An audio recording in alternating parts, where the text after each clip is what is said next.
thank you to all the speakers here for joining. I will introduce the panel first, and then we'll give the word to our host, Michel Bonny. So the topic today is evaluating responsibilities across the value chain, a deep dive on the AI Act and its consequences for European SMEs. Sounds very wonky, so we'll have to dive into the topic a little bit with several experts. Basically, some things to keep in mind, perhaps to explain the topic a little ahead. It's a challenge often recognized for policymakers to navigate a fast-moving economy based on the potential of technologies while trying to capture that potential and create legislation that can adapt to the quick evolution of technologies later on. And in the case of AI, AI systems, AI business models are increasingly diverse, that's one. The technology is constantly evolving, and so can its use evolve, that's two. And the AI value chain is very complex, from data collection, model training, testing, deployment, integration of AI systems and software, import, distribution, et cetera. And the operators are very diverse as well. So with that complexity and background, it begs the question whether the responsibilities across this value chain are currently covering the realities of the digital market. Let's keep in mind that compliance with existing overlapping regulations like GDPR, we have ethical standards and certain obligations that are being proposed, that compliance must be ensured at all critical touch points. But it's difficult to write that legislation with definitions that are consistent and with responsibilities that will apply clearly and effectively. Now, there are many calls for an allocation of responsibilities that would be more balanced among stakeholders and across the value chain for AI, but it's not easy to describe the configuration of that value chain in something standardized. Of particular interest, and we'll dig into the reasons why it's particularly relevant, is the issue of general purpose AI models, because they're very critical to this very discussion. Their role is very much growing, and it's challenging that idea that you can make a clear distinction that easy between providers and users. So when it comes to who is subject to requirements under the AI Act, we will need to really be carefully looking at this. And in its current form, it seems the AI Act is too simplistic, and reality is often more complex. Before introducing our panelists, I will give the floor to Michel Bonny, who's been member of the European Parliament between 2014 and 2019. Many of you know him, and he was the first Minister of Administration and Digitalization of Poland and Senator of SME Europe of the EPP. Michel, if you'd like to take the floor, and then I will introduce all our speakers here. Welcome. Thank you very much, and good afternoon to everybody. I want to say that after nearly 3-4 years of the debate on artificial intelligence development based on AI strategy and proposed on the spring 2021 AI Act, we are much more advanced in understanding what kind of the regulatory framework is needed, but also what kind of gaps in the legislative proposal we have. What is still not clear, as you have mentioned, Eileen, what are the unintended consequences of the artificial intelligence, unintended consequences the AI Act can bring, and what kind of impact on many areas functioning with artificial intelligence systems will be or is visible, especially on SMEs. Secondly, it is obvious to appreciate the risk-based approach of artificial intelligence systems presented in the EU legislative proposal, and parallelly, the proposed ex-ante assessment addressed to the high-risk solutions. But considering the beneficial or risky uses of artificial intelligence, does we have the most adequate definitions? For example, AI systems, or especially now during the current debate on general purpose artificial intelligence, complex characteristic of GPAI. It would be interesting to use the OECD framework for classifying AI systems from February 2022. Its broad dimensions, people and planet, economic context, data and input, AI model, and task and output as a guide for generic and sector-specific solutions, for example, healthcare. And in addition, analyze the role of an AI systems lifecycle more detailed, which is all in general crucial for incoming and needed AI global standardization. Thirdly, I hope that today's discussion will open some key questions as if or why, in which way we should include the general purpose artificial intelligence solutions into AI Act, how we can define and consider the GPI vis-a-vis the complexity of existing and emerging AI value chain, what was presented by Eileen, what kind of typology of AI value chains should be considered, how we can include the 6 recommendations from the inspiring paper done by Alex Engler, welcome in our debate, and what AI Act should envisage, discourage, and exempt. It is also important to check the possibility of the sharing responsibility between original providers and those adapting general purpose artificial intelligence systems to high-risk users. Debating and checking those recommendations is essential for decision to incorporate GPAI into the legislation. Fourthly, in addition, we should reconsider the formula of regulatory sandboxes proposed in AI Act. It is very needed model, and the thing is how to make it more broader and accessible also for small, medium enterprises. It should be implemented with some safeguards for the adequate rules, but to avoid the redundant burdens. Fifthly, it is time now to start the more concrete discussion on the topic how to establish properly the network of institutions which will be fundamental to enter into force the new regulation, how to ensure the transparency and accountability of the implementation process. And sixthly, finally, what is the most needed timetable to finish the work on Artificial Intelligence Act?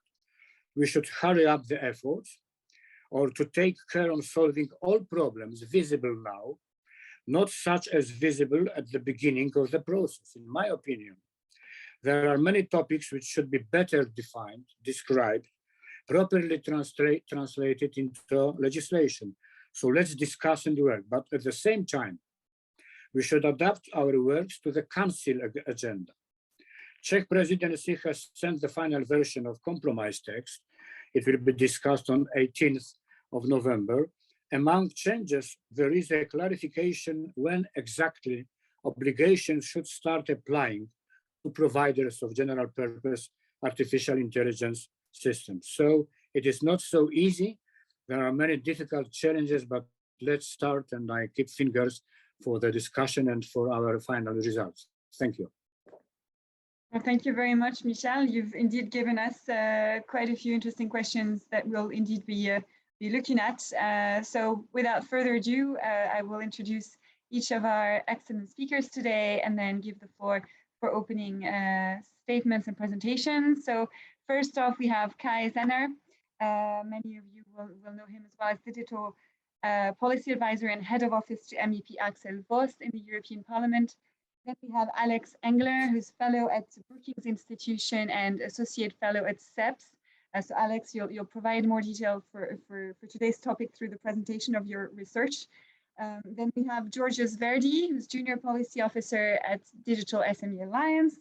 And Georgios, you will focus on the AI value chain from the SME perspective. And last but not least, we have Alexandra Belias, who is International Public Policy Manager for DeepMind, and we'll have with you the perspective of a key AI player in this industry. So Kai, I think we are all looking forward to hear what you have to say on this topic. Please take the floor.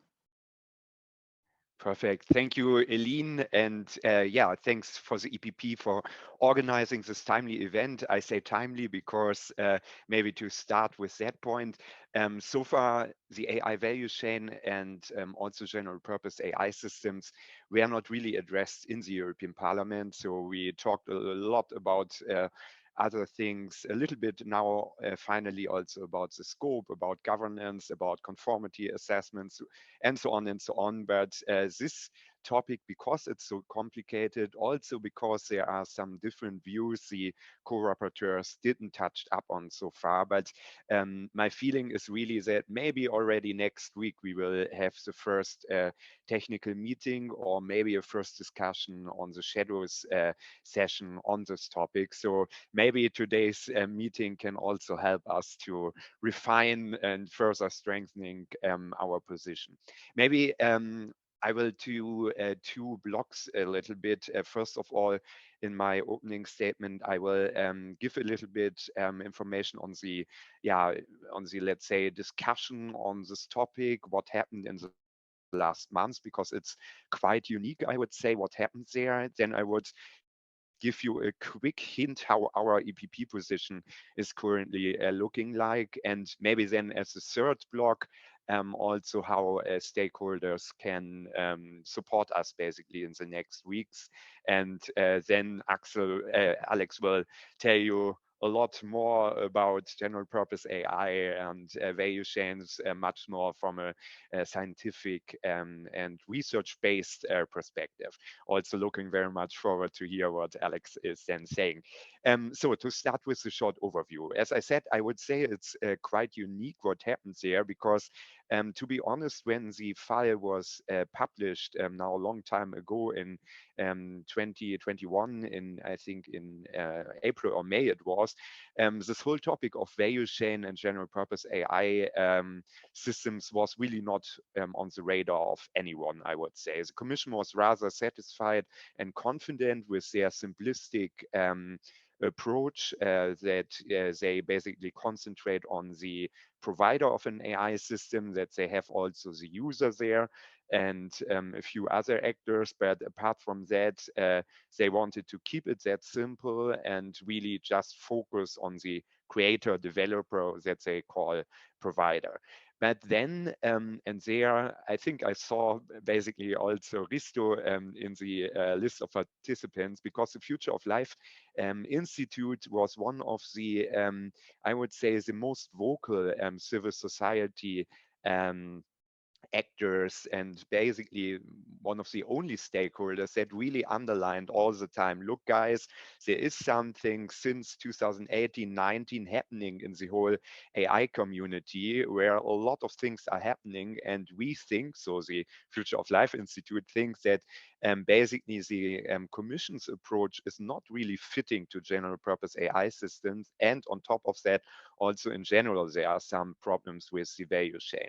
Then we had the Slovenian presidency, which kind of went against this advocacy by Future of Life Institute and others, and kind of strengthened the approach of the Commission, making a full exemption of general purpose AI systems, and kind of stayed very closely to the Commission's approach also on the value chain, even though they made some changes also on that. And then we had the French presidency, which kind of made a 180 degrees turnaround, because from fully exempting general purpose AI systems, they kind of made general purpose AI system almost by default high risk. So basically that all the high risk obligations in Article 9 to 15 would kind of apply, at least to some extent, to all general purpose AI systems. And well, since then, basically, there are a lot of people advocating for this first approach, exempting it. There are a lot of people who are going for the second French proposal. There are also people in between, and we as EPP, we were actually doing both, which some people find a little bit of funny, and are saying to us, why did you change your opinion so often? But it was really a lack of evidence and of information. So back then, basically, when the Slovenian were coming, and when we proposed our jury opinion in the legal committee, again, there was really not a lot of information on it. So it sounded smart what the Slovenian did.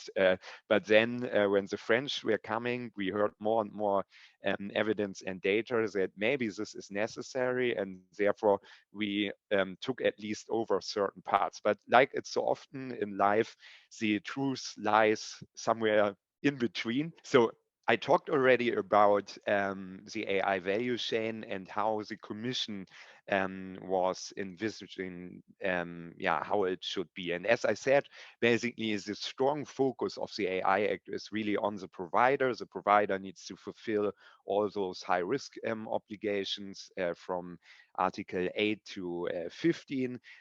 He or she also needs to do a lot of monitoring, cooperation with market surveillance authority, national competent authorities, and so on and so forth. So really the focus is there. The user, which is mainly addressed in Article 29, is not really a user as many of you understand it. So a kind of end user or consumer or data subject, if we talk in GDPR terms. It's more a business user. So companies that are making use, that are deploying the AI system. And this deployer, how I would call it, or user, has some obligations, but again, it's not a lot. It's mostly in this area where, for example, new data is fed to the AI system, and the provider, which is more up in the value chain, doesn't have any access on this data, and therefore has problems to fulfill these obligations. And there are also a few other obligations when the provider is using an authorized representative in Article 25, an importer in Article 26, or a distributor in Article 27. It sounds good, and after our first reading, the Commission summarized it a little bit in Article 28. We also thought, yeah, well, it makes sense, and it's really convincing, and again, simplistic, and yeah, easy made approach that the Commission proposed there. But after talking to some experts, and actually all three other panelists are many of those experts that our office consulted in the last months, we realized that again, and Alex' previous paper was really excellent in describing several of those. Yeah, I think he put on paper 7 actual business cases where AI is being used in the value chain, and or how business is being done actually. And you see very fast that basically the system doesn't really work. So is there really one lead actor, so one lead provider, and is it fair that this lead provider is really yeah, needing to fulfill all those obligations? Is it always possible? I said already, sometimes the user or deployer can only fulfill it, but there are also other cases where there are maybe 2 providers or 3 providers, or there are maybe cases where the user is actually also a provider, where third party entities are, for example, providing data in a way that is really crucial for this high-risk AI system, in a way that you could also consider them maybe as a provider. Again, Alex really well described that in his paper. And yeah, for us, again, as I said, it started a little bit in our office, a discussion. Okay, look, the system doesn't work, and we need to change it, and or we need to at least put certain additions in the text. So general purpose AI systems, again, as I said, was kind of a non-topic at the very beginning.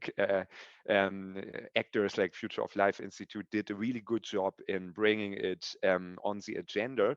And there was actually also this really good Economist article that I'm sending around quite a lot because I really like it.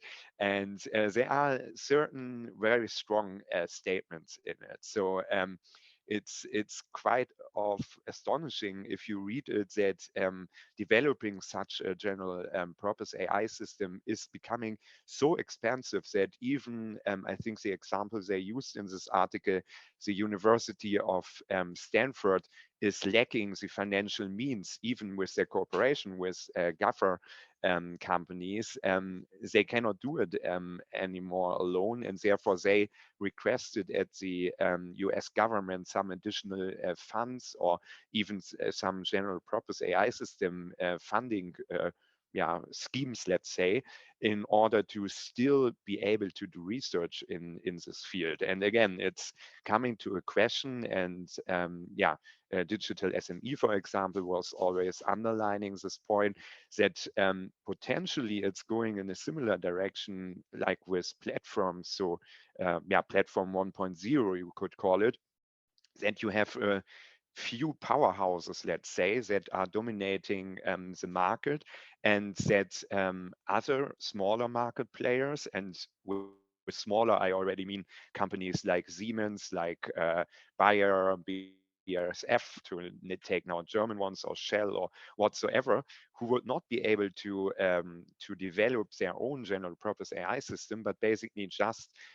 remain in this, let's say, customer role, and basically buying those systems from large companies, not only from the United States, but also from China and from a few other countries. And actually, there are a few overviews. Also, the University of Oxford did a nice overview that it's really a small number of 30, 40, maybe 50 players worldwide that you could call general purpose AI provider or developers. And again, it leads not only from a competition perspective to a lot of interesting questions. And also in this part, for us, we quickly realized, also after talking with the other Alex, Alexandra from DeepMind, and other people who are actually developing general purpose AI systems, that this approach that the French presidency proposed, which, as I said, is kind of making general purpose AI systems per se almost too high risk, is not really working. Why is it not working? General purpose AI system, as the name already says it, are general. It's not clear to what tasks they could be used. So what is missing is the intended purpose. And as many of you will know, the intended purpose is basically the key element which makes the system high risk or not. And without this intended purpose, for example, things like a risk assessment, Article 9, that the French presidency wanted developers of general purpose AI systems to fulfill, it's not really possible, because again, the system can be used in the downstream value chain by smaller actors, for example, smaller market actors, for a variety of use cases, many of them maybe not even envisioned by the general purpose AI provider. So you see there is both sides, let's say, have good arguments, and it's one of those typical policy questions where you could argue it both ways. But again, as I said already, the truth or the best solution probably lies somewhere in between. And in my last slide, it's now a lot of text. If you could go to the next, yes, a lot of text.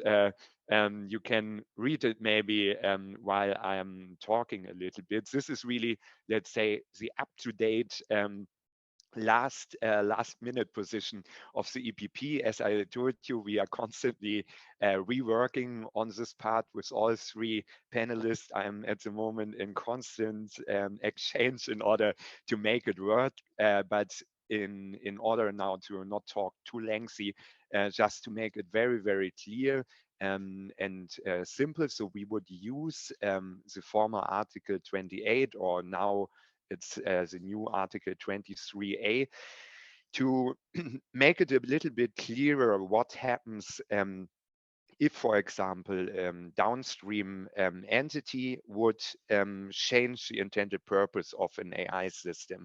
So, for example, make a non-high risk AI system by changing or modifying it a high risk AI system. then according to this article, he or she would become the new provider. There are also a few other cases where this could happen. We also added a case, what happens basically if a provider is using certain open source elements for his or her AI system or high-risk AI system. And we also added a new entity, which is called AI component suppliers, in order to address a lot of those business cases that that Alex is also describing in his research pieces. For example, those companies that are just providing a data set or that are providing a few lines of coding or whatsoever. This category is basically now our new 23 A paragraph 1E. It's becoming very legal, and they basically would not become those component suppliers, would not become new providers, but they will, and this is now in the second paragraph, they would have certain, let's say, obligations to share information, because this is basically the key message that we got from everyone that we talked about. It's all about bringing information, knowledge, and let's say testing results from upstream to downstream providers. So to enable downstream providers to fully comply with the AI Act, with all those obligations. And in some cases, only the upstream provider has a complete overview, and without the help basically by the upstream developer provider, the downstream entity cannot fulfill it. This we hope we fixed now with our new changes in 23A, and also a new annex that we are proposing. And on general purpose AI systems, just to make it very short, there we actually thought, after talking again with a lot of people, okay, there's so much happening there, and it's really interesting that even certain general purpose AI provider are a little bit, yeah, not afraid of what is happening, but they are really astonishing how fast the advance in this area is, that they are a little bit becoming a little bit hesitant, and also calling a little bit for being cautious. And therefore, what we are proposing now for general purpose AI provider, let's say on top of those standard contractual clauses that are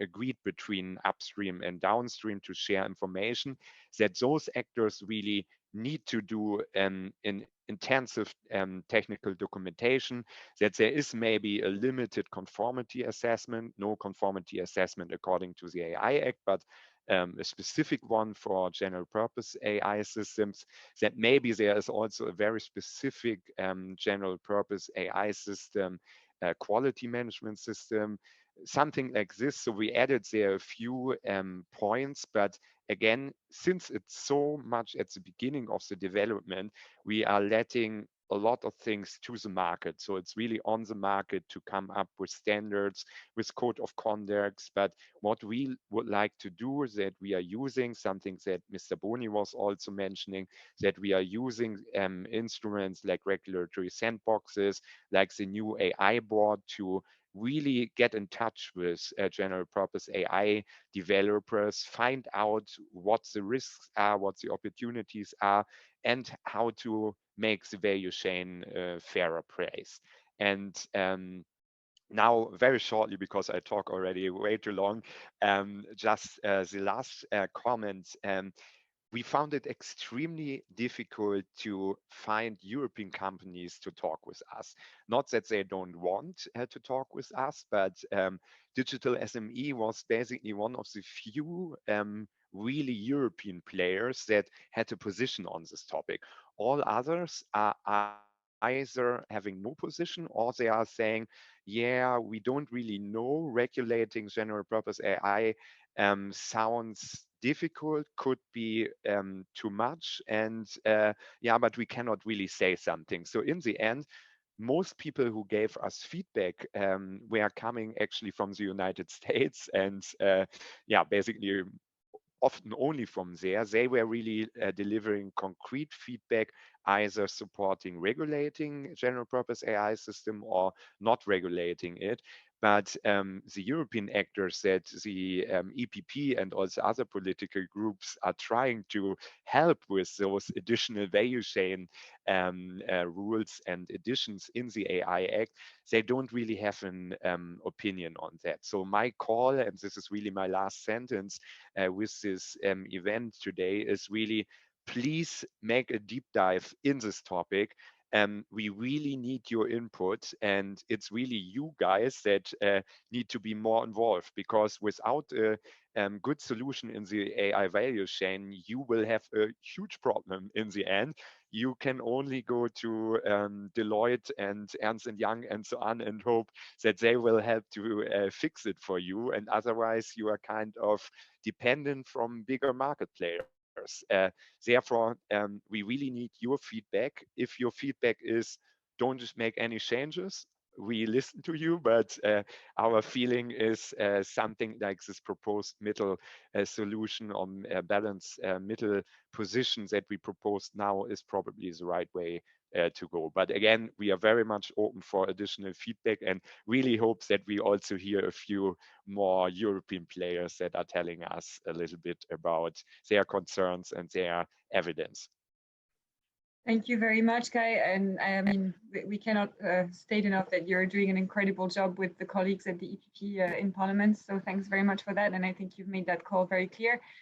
Probably Giorgio will be able to say a bit more about what Giorgio will say a bit more about the European companies' perspective on that, and SMEs in particular, and also we'll have Alexandra on maybe a bigger US company, but still invested in Europe. I wanted to just throw a couple of questions here. I'm not sure we'll have time to address them, but just in case, I think it would be good to have maybe some of our speakers react on your propositions for maybe Alex, you'll have some thoughts about the 23A article and the conditions that would require the actor turned provider, if changing the risk level of an AI system to higher, to fulfill obligations of the AI Act under Article 16. And maybe just something that popped up in my mind because I had a conversation with someone a few days ago. Was it considered, or could it be considered, that we work with NIST, the US Institute, for a framework for conformity assessment specific to GPAI? But maybe we'll be able to address that later. I wanted to give the floor to Alex Engler of Brookings. Thank you so much for presenting your report today, which was published in September, with Andrea Renda for SEPS. We're looking forward to your perspective on this AI value chain and the responsibilities we should be looking at. Thank you. Thank you. I will try to address some of that. I was adding notes to my slides as Kai was talking. I'm probably not going to get through all this, the whole report or the whole framing. So in the interest of time, I may skip a couple slides. But what I want to get across is the value of really thinking hard about the AI value chain and why that's going to matter for businesses and regulators. So that's really my first primary point of this. Secondarily, and I think a lot of that you're going to find some agreements between where Kai and I are coming from. Secondarily, I'm actually going to disagree a little bit about the value of regulating GPI. So a little bit of alignment, a little bit of polite disagreement. And I'm going to even say, really, most of the reasons we're thinking about GPI are in fact value chain problems, right? And so it's not so much that I don't think we should regulate them. I'm a little, frankly, ambivalent about it, but more that there are really important value chain problems to think about. What is the value chain? Really quickly, I'm defining it as the organizational process through which an individual AI system is developed and put into use. The key point here being more than one organization or company can be developing what ends up being one AI system from a legal perspective at the end of the day. And then potentially also with a user who has important role, and then end user, the people who get affected by it, right? So it's sort of that whole thing, a little more focused on the development part. So the question is, which organization is best placed to conform with these requirements, and under what circumstances does that make a safe and effective system? And specifically, who's the provider?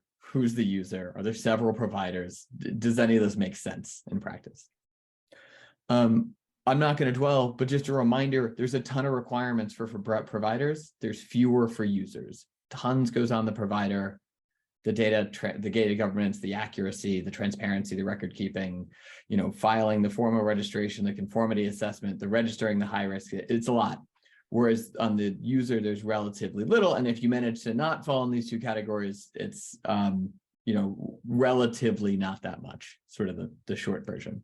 And I'll just note that one of the more serious proposals, IMCO-LIBE has basically proposed, this is based on the commission, I should say. I'm starting from the commission here. So if Kai wants to jump in at some point and say I'm wrong in some council version or in some parliament version, totally fine.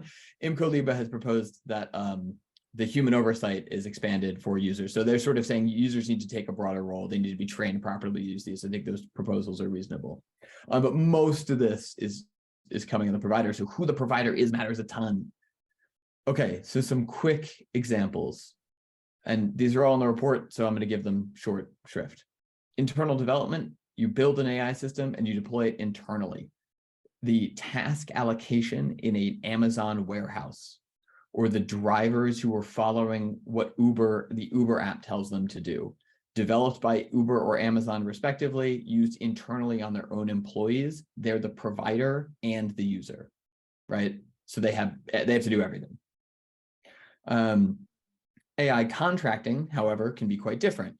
You might have a bank that wants someone to develop fraud models for detecting fraudulent financial activity. They hire a contractor to do that. Now that contractor comes and builds the AI system within the bank's environment and within the bank's software on the bank's data.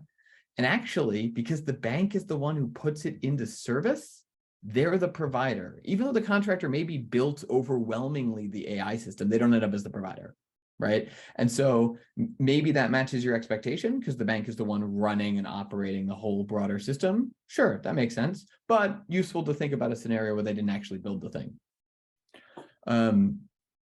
This is an example of restricted AI access. You have one company that builds it and makes it available over, let's just say, an API. They end up being the provider.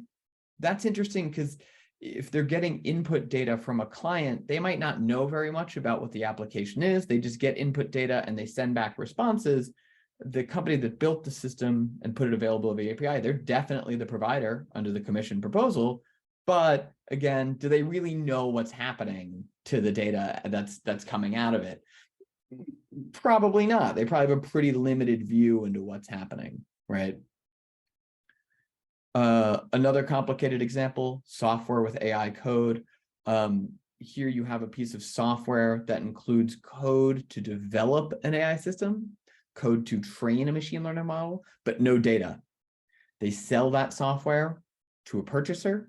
That purchaser adds their own data, and automatically the system runs the code, finishes the AI system by training a machine learning model or some other similar type of model, and then producing results.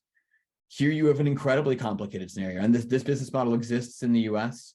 It exists in colleges use it to set tuition. Some workplace management systems, if you ever heard of like Microsoft Vita, this does something similar. And it takes data from the client and it runs it through code built by the vendor. And unfortunately, this ends up in a situation where neither entity can really execute on the requirements. There's data that comes from one, so the company that wrote all the code can't really see how accurate the model ends up being, and the people who can see how accurate the model is being actually can't change the code. So this business model doesn't fall in cleanly. Actually, it's not clear that it's good to encourage this business model because it splits up the decision. And so maybe that's okay. Maybe they just need to fix it by offering more options to the purchaser in the software. Such that they can meet the standards. But just noting that not everything that currently exists in the world falls neatly into the current environment. And I'll mention two others quickly: fine-tuning, where one company builds an AI model and another adapts it more specifically to a specific task with more specific data, or model integration, where they take several models in the same way and build them into one system. These are both going to be really common uses of GPI. Okay, so some quick takeaways. It's a complicated set. I'm sure I wasn't exhaustive. These categories overlap. It's important to think about this, and this is going to get harder in the future. There's going to be more versions of this that we see that I can't imagine and we haven't seen yet, or only in the emerging business models. Apportioning responsibilities across these is going to be really hard. To write down one set of rules that's going to apply to all these situations, it's going to be tricky. But one of the first things you can do is really clarify, who do you expect the provider to be? That's, are you sure the provider is affecting the right entity in all of these, right? And some of you as from the business community might think, no, oh my God, I should or shouldn't be the provider in this case, and I wouldn't be otherwise. Some divisions in the AI value chain create additional risks. I think software with AI code, where one company has the software and one has the code, actually is riskier. It's just objectively a more dangerous scenario for high-risk systems. There are others that fall into that category as well. And you can vaguely take away that the best case scenario is that the company that's getting regulated, right, has significant control.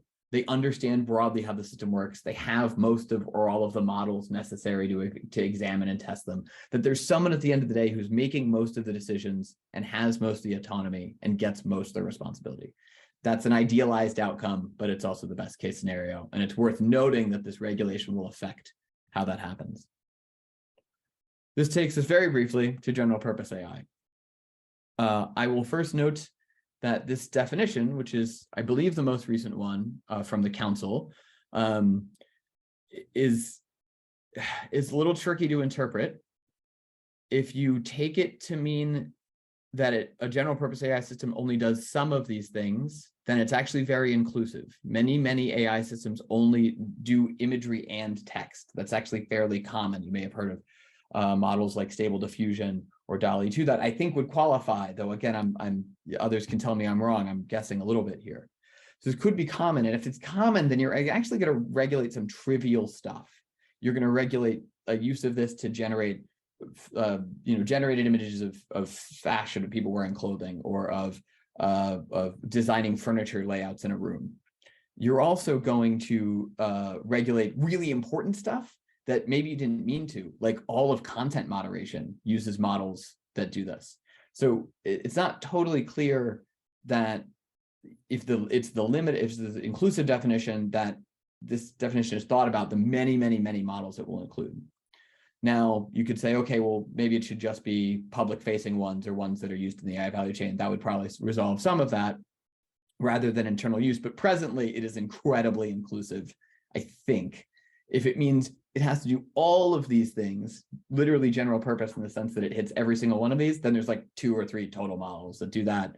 And so maybe I'm worrying about it for no reason, but then it's sort of not even that impactful of a proposal at this moment. My last point, and I'm basically at time, is that when people are trying to regulate GPI, I want people to think about what risks they're trying to get at. If you're concerned about commercialization risks, which are really what the high-risk AI systems regulation in the UA Act is getting at, then I actually don't think general purpose AI models are that different from other models. In the sort of inclusive definition, where they're about text and they're about videos, they're actually not a different category. They're the text models predict missing words. That's the thing they're predicting. Image models they try to match human labels by creating good images that meet labels. That's a little bit of a simplification, but they're actually not a fundamentally different type of model. And so rather than thinking, how do we regulate GPI, I would say figure out how to solve the AI value chain challenges, and you'll end up with a system that applies pretty well to them when they're used for high-risk purposes. This is, again, employment, healthcare, public services, the Annex 3 high-risk services. Now, if that's not your goal, if you're trying to prevent the other category of things sometimes associated with these models, they're used for non-consensual pornography, they're used for spam or automated hate speech, they're used in frankly, fake child porn is a sort of horrifying use of them, automated disinformation, that category of harms. I hate to say it, but I don't think regulating GPI will affect those at all. I think it's very, very hard to prevent those harms by changing the model. It's unfortunately, I think, nearly impossible. And then you have to look elsewhere for those interventions, like the Digital Services Act is aimed at reducing disinformation on platforms, for instance, right? And that's a bummer. But what I'm saying is that if you're thinking about what you're trying to prevent, I think you should start with what you're trying to prevent, what harm you're trying to solve, before you say, I'm definitely going to regulate GPI. So takeaway, really quick. I'm not sure. Oh, please don't regulate open source models. The open source models are doing a lot of good, and in some ways are very helpful and improve the value chain, I think, broadly. I would really focus on getting the AI Act to work in the value chain. Don't confuse the point. It's really about commercialization risks, whereas those proliferation risks, things like disinformation and deepfakes, probably need different policy recommendations.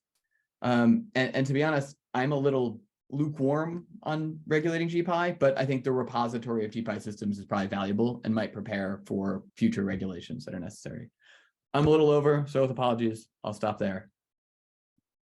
Well, thank you very much. Actually, we're going to make sure that at least each speaker can go over their opening remarks, and I would like to suggest on the kind suggestion of our organizers that if anyone has questions, that they're very much welcome to send these over so we can pass them on to our panelists. There is one actually that is open source GPI now compliance with GDPR and secure, and that also triggered one question I had for you, Alex, about the recommendation that you mentioned on exempting open source AI models from all AI Act requirements. And why are stricter requirements on software of particular concern to the open source community, and then how we could tackle that in Parliament, and how our position could evolve on this. But I'd love to give the floor to Georgios to see what European industry is thinking about this debate. So please, Georgios, the floor is yours on behalf of Digital SME Alliance. Thank you so much, Celine, and I'm very conscious of the time, so I'll try to be as short and as succinct as possible. What I will try to do in the next 5 to 7 minutes is give the perspective of SMEs into the value chain, but also try to connect this discussion on the value chain with larger considerations, and specifically the question of the innovative capacity of Europe's SMEs, and also on the future of Europe's strategic autonomy. Now, Kai and Alex did an amazing job. They gave a great overview of what general purpose AI systems are, right? So AI systems that do not have a fixed intended purpose, but have a wide range of possible uses for both unintended and intended by the developers. And they also did a great job of describing how the AI value chain works, how these foundation models are used as pre-trained models to develop other more specialized AI systems downstream. The missing piece of the puzzle that I will try to add is also give a perspective of the market. So one of the things to keep in mind is that these models, these foundation models, are characterized by intense amounts of capital, large amounts of computational power and data to develop. And that means that most, if not all, of small, medium enterprises lack these resources. Kai mentioned a lot the Future of Life Institute. They issued a report where they estimated the cost of development for JPIs in the range of $9 to $36 million, if I'm not mistaken. And this provides us with some insights to the market. That firstly, no SME is known to have developed a JPI system. Secondly, that the market is dominated by larger and more entrenched players. And finally, that Europe's SMEs usually find themselves downstream this value chain that has been described. So as a result, the recent legislative developments that Kai described were seen generally as positive by our member base. We've argued for a few months now that compliance would be impossible for SMEs if JPIs were to be completely excluded by the legislation. Small and medium enterprises that are downstream the value chain cannot have access to the source data of the foundation model. They're not able to conduct full technical documentation. They cannot ensure that accuracy, robustness is built into the upstream system. This all means that they will not be able to comply with all the requirements of Chapter 2 of the AI Act.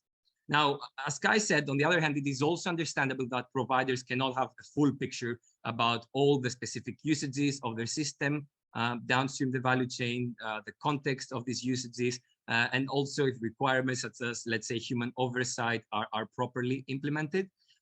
So all in all, it is very positive that we have reached an equilibrium of more or less a balanced obligation in the value chain with provision for cooperation among the different players. Now, details also matter, so it is important to fine-tune those as much as possible. For example, one of the ideas that was present in the overall debate is that since the topic is so complex, it should be delegated. We should delegate regulating JPIs to the Commission, who would fulfill this mandate through implementing acts. Now, this approach would be problematic for two main reasons. Firstly, that it is very important we achieve legal certainty as soon as possible. AI is rapidly advancing, and postponing the issue for 1 to 2 years would leave citizens and companies vulnerable to potential misuses. Now, moreover, the AI ecosystem is a very competitive place, so it is important that the rules of the game are clear, so that European companies are able to compete and accelerate the uptake of AI. Finally, as a principle, it is always positive when the rules of the game are defined under the democratic scrutiny of the parliament and are not delegated in other actors where pressures of lobbying practices could prevail. Now, a second issue I want to touch upon is also the issue of how info sharing takes place in practice. It would be reasonable to assume that when information is passed down from the developers to the downstream users or the deployers, as Kai likes to mention them, this information will contain critical information about the process of how the original developer developed their AI systems. So it is very likely that developers will not want to share this sensitive information. It is also very likely that this information will be protected by provisions of intellectual property and by trade secrets. So it is important also to ensure that this information passed downstream to the users will be meaningful to ensure safety and compliance.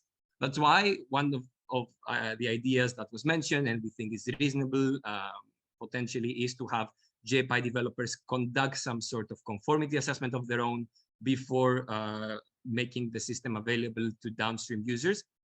This conformity assessment, of course, will be different from the one envisioned with all the obligations entailed in Chapter 2, but it would be an important step as it would provide the regulator with a more clear and more transparent picture of market practices. Now, to raise a final point, I think it's also important to mention that all these ideas will only help us make it technically feasible for European companies and SMEs to innovate and comply with these new rules.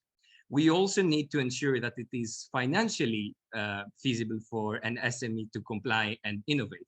Conformity assessments are quite costly processes, and a lot of research centers, including SEBs, have indicated possible costs, some saying that it could reach up to hundreds of thousands of euros for an SME to comply with all the requirements. And this means that a high barrier will be set for SMEs to either create their own systems or use pre-trained foundational models to their specific operations. Now, taking this reality into consideration, while also remembering that foundation models are built so far exclusively outside the EU, in the US and China, we arrive at the conclusion that the European ecosystem might become dependent to outside providers. Now, this could raise strategic implications of its own, but it would also might mean that the Brussels effect might not materialize in the area of AI. Unlike with privacy, AI is a strategic asset, and a lot of players are scrambling to gain a competitive advantage in this race. This means that they will adopt a set of regulations that will foster rather than stifle innovation. And that's why it's so critical to also start thinking about the next day and the financial dimension and the innovative capacity of Europe's companies and SMEs. As we view it, the only option is to lead by example, to showcase to the world that innovation does not go against trust and safety, but they go hand in hand. And that is the only way for Europe to become a world leader in AI. Thank you very much, Georgios, for providing this interesting and complementary perspective.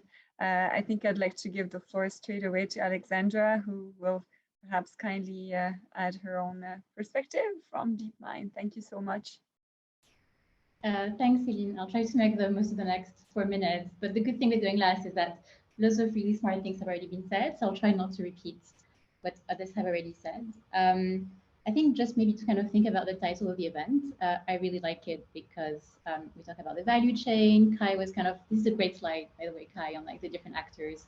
I wanted to flag Stanford High have been also thinking about this value chain, and they call it something different. They call it ecosystem graphs. And I kind of like the use of the term ecosystem because it shows kind of, you know, it's something that needs to be nurtured. Let me see this in the chat. So yeah, it's something that needs to be nurtured. And kind of in the ecosystem graphs work that Stanford High are doing, they're thinking about data sets, models, their applications, the relationship between them. And they also think about some of the reverse mechanics. So they think, for instance, about how some information can go from the user upstream. And I think because we focus so much on the compliance requirements, we kind of forget that kind of like dynamic overall. I really like the use of the word responsibility as well. I had organized some workshops internally at DeepMind about the AI Act.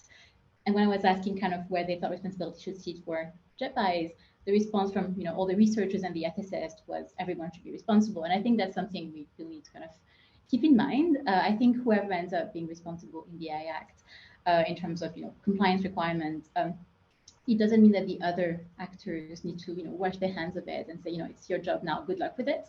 I really think we need to kind of foster, you know, a culture of exchanging best practices and raising the bar constantly in the EU in terms of what it means to have, you know, safe, ethical AI. And that's why, Elina, at the beginning, you were mentioning NIST and the AI risk management framework that they're developing. And I really do think that there's a lot of lessons that can be learned from that process. Basically, over the last year and a half, NIST has had multiple drafts of the RMF asking lots of stakeholders from civil society, from industry, to give them comments on what they think is the right risk management process for AI systems. And some particular work is being done on general purpose AI systems as well. So I think there's definitely some synergies that can happen there. Maybe just to say a bit more about DeepMind and how, you know, our work as a developer kind of is relevant to the discussions on the AI Act. So DeepMind is a UK AI research lab. We have some offices abroad as well, including in Paris, in Canada, and in the US. Our mission is to solve intelligence to advance science and benefit humanity. So for us, it's part of a mission to think about, you know, developing more generalist agents. The latest one that we've announced is called Gato. It can perform 600 tasks. So it definitely doesn't have a single intended purpose. However, we just use it for research. So we don't place it in the market. Another example of an AI system we developed where I think there's a lot of learnings in terms of the AI Act was AlphaFold, our protein folding prediction system that we open sourced. And I think the lessons there are around, you know, first, would AlphaFold even be considered to be a JEPIs? I think depending on the different definition, it might fall in that category. A really interesting thing about AlphaFold is that we decided to open source it after a year of discussions with bioexperts, biology experts, and biosecurity experts to understand the implications. So it was a lot about organizational risk management, and, you know, also having these partners that are more specialists than you are. And what's interesting with AlphaFold is that we also partnered with, you know, a credible partner, EMBL, the European Molecular Biology Laboratory, to create this database where 500,000 scientists have been using AlphaFold, but also applying it to their own field in biology. So, you know, DeepMind's machine learning experts would not be able to understand, you know, how it could be relevant to antimicrobial resistance or sustainability. So in terms of downstream applications, we just wouldn't have been able to just foresee every possible use. So these are kind of some dynamics that are also relevant to the Act discussion. In terms of JEPIs, I think it's been mentioned a lot in terms of where we stand in the discussions, the fact that we had intended purpose, the, you know, high risk category being defined depending on whether, you know, what the intended purpose was, and the fact that the JEPIs discussion has kind of undermined a bit that really kind of simple approach of not wanting to regulate the entire technology of AI, but just the high-risk applications of it. And I think it's been very difficult to try to match the fact that obviously JEPIs are new developments and they're kind of very powerful, and, you know, obviously they carry risks.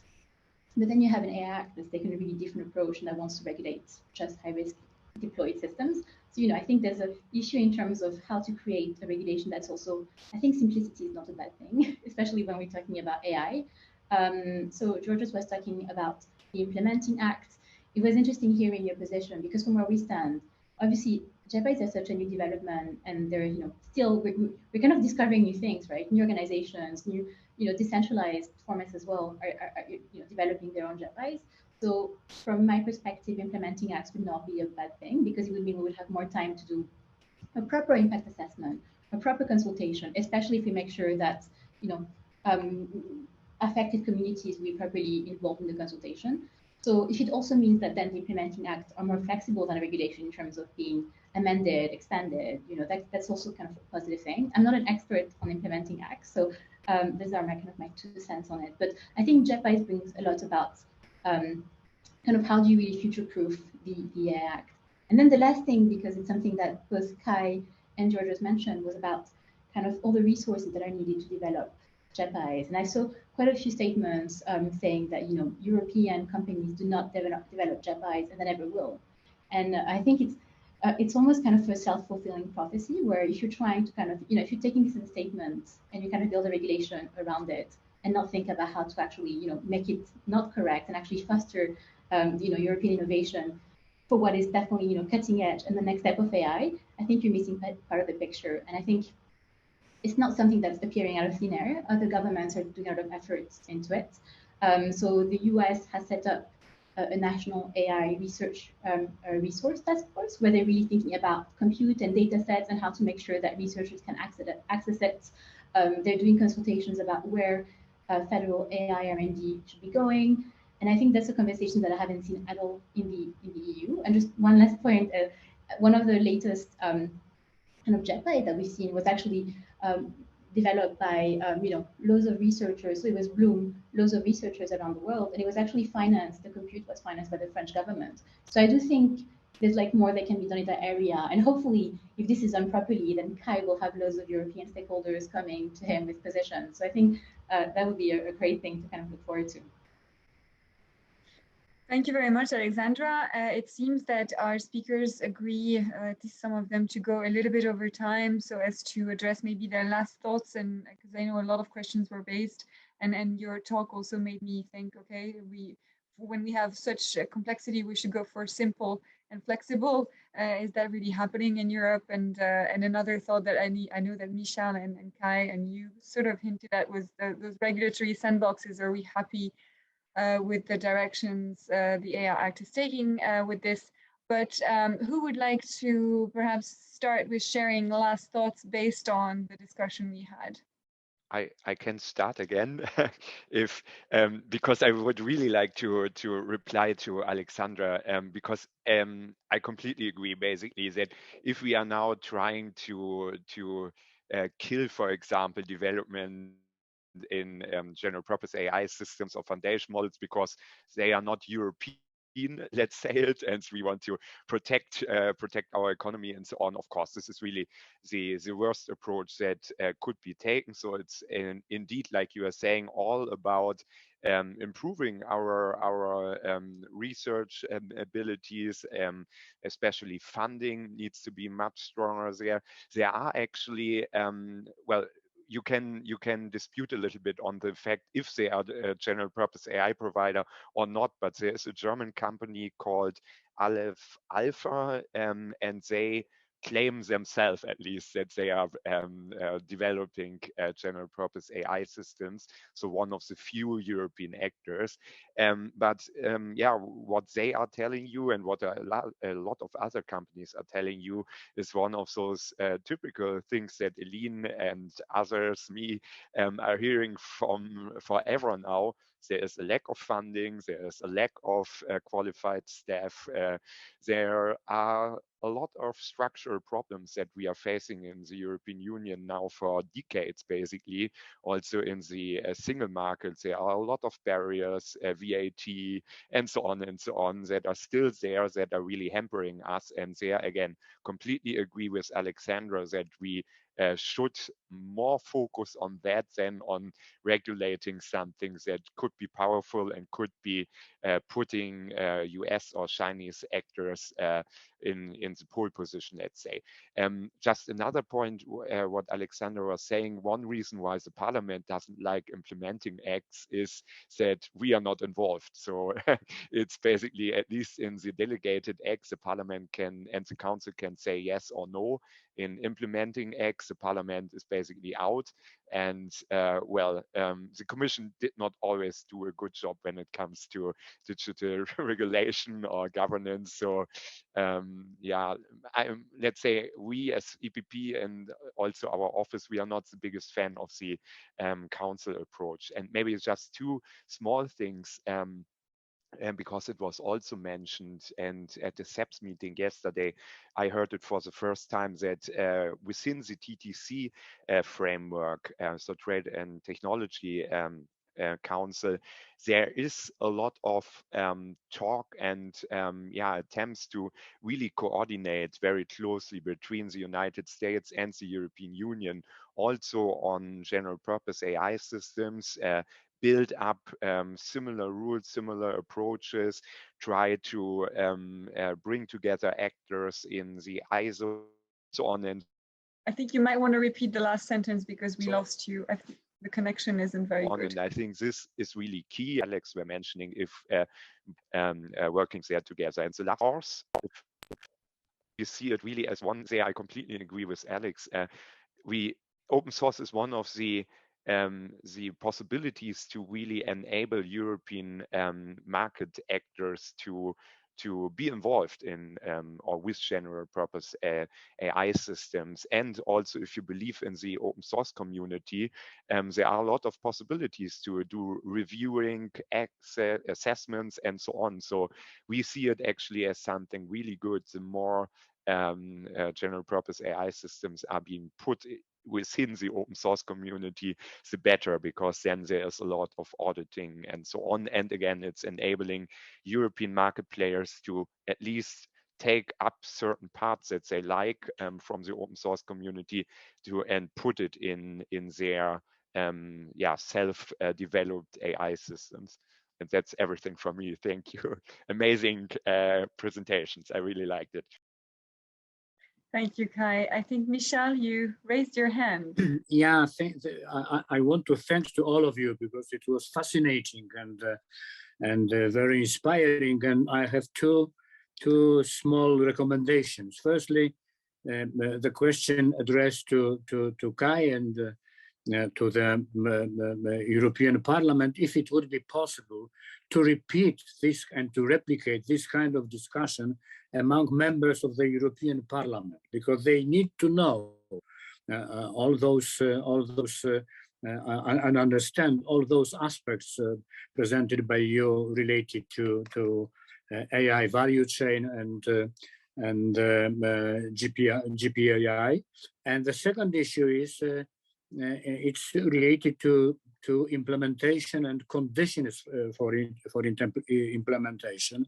I think that it would be very important for the European Parliament to prepare not legislative proposal, but some kind of guidance how to implement artificial intelligence, also taking into account not only institutional challenges and legislative problems, but all those related to our awareness of artificial intelligence, the readiness of the European workforce to adapt to artificial intelligence, because on the other hand, we will have artificial intelligence as the most modern solution, legislative solution, but it will be out, especially for SMEs, of real implementation. So just two small conclusions to take into consideration. Thank you. Well, thank you very much, everybody. Unless anyone really wants to jump in and say something quick and brief and concise, I will unfortunately have to close this panel. And indeed, very interesting. And thank you so much again for your time and for making those difficult, complex conversations very meaningful. And I think you managed probably to make it quite an accessible discussion to many of us who may not be into the technical nitty-gritty, but very important nitty-gritty. So thank you all very much for the excellent work and the contributions that you're making. And thank you to SME Europe for having us, and to each of you for your time, and all participants for following. We'll see you again very soon, because I have the feeling it's not the last time we'll talk.